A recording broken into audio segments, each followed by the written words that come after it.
ஆண்டவராகிய இயேசு கிறிஸ்துவின் இனிய நாமத்தில் உங்களை சாட்சியின் சாட்சி பகுதிக்கு அன்புடன் வரவேற்கிறேன்.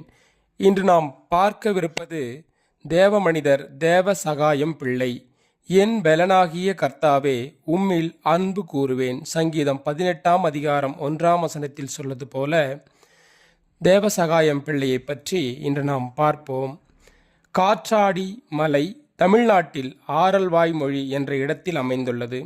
நாள்தோறும் அவ்விடத்தை தரிசனம் செய்வோர் எண்ணற்றோர். அவ்விடத்தில் அப்படி என்னதான் சிறப்பு?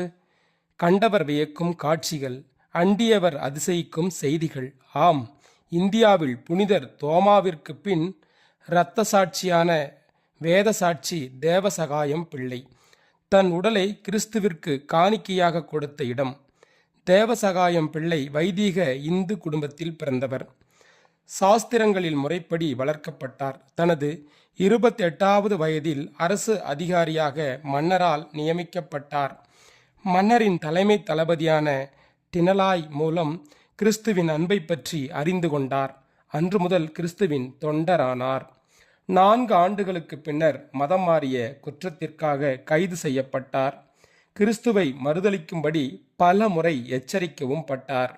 ஆனால் தேவசகாயம் பிள்ளையோ கிறிஸ்துவின் அன்பை விட்டு விலகுவதில்லை என மன உறுதியுடன் காணப்பட்டார். 3 ஆண்டுகள் கடும் சித்திரவதைக்குள் தள்ளப்பட்டார். சிறைவாசத்திற்குள் அடைக்கப்பட்டார். எருமை மாட்டின் மீது ஏற்றி ஊர்வலமாக கொண்டு போகப்பட்டார். சூறை முள் கொண்டு அடிக்கப்பட்டார்.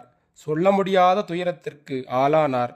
எத்தனையோ கொடுமைகள். ஆனால் தேவசகாயம் பிள்ளையின் விசுவாசத்தை அவைகளால் அசைக்க முடியவில்லை.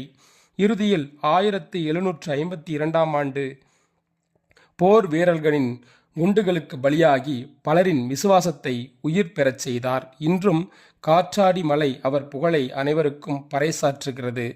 ஆம், அவர் இயேசுவை பற்றி என்ன சொல்கிறார் என்றார். இயேசுவின் மேல் கொண்ட உன்னதமான நம்பிக்கையின் வீரனாக அவருக்காக மடிய நான் தயார் என்றார். ஆம் அன்பர்களே, நாமும் ஆண்டவராகிய இயேசு கிறிஸ்துடைய அன்பை இந்த அகிலம் அறிவதற்காக ஒவ்வொரு நாளும் நாம் அவருடைய அதிசயங்களையும் அற்புதங்களையும் அனைவருக்கும் நாம் அறிவிப்போம். ஜெபம். எங்களை அளவில்லாமல் நேசிக்கிற அன்பு தகப்பனே, இந்த நாளை உமது கரத்திலே ஒப்படைக்கிறோம் ஆண்டவரே. இந்த நாளில் பாப்பா பிள்ளைகள் கையிட்டு செய்த ஒவ்வொரு வேலைகளையும் ஆசீர்வதித்து பலப்படுத்தும் பிதாவே. பிள்ளைகளுடைய வீட்டிலே மாவும் எண்ணெயும் குறைவுபடாமல் காத்துக்கொள்வீராக தகப்பனே.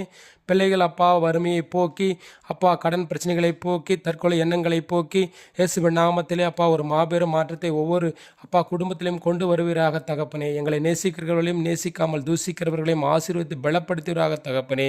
இந்த உலகத்தை ரட்சிக்கும் இரட்சகரே, வல்லவரே, ஆவியானவரே, போதுமானவரே, அதிசயமானவரே, அனைவரையும் ஆசீர்வதியும் பலப்படுத்தும் உமது சமூக தண்டையிலே காத்துக்கொள்ளும்.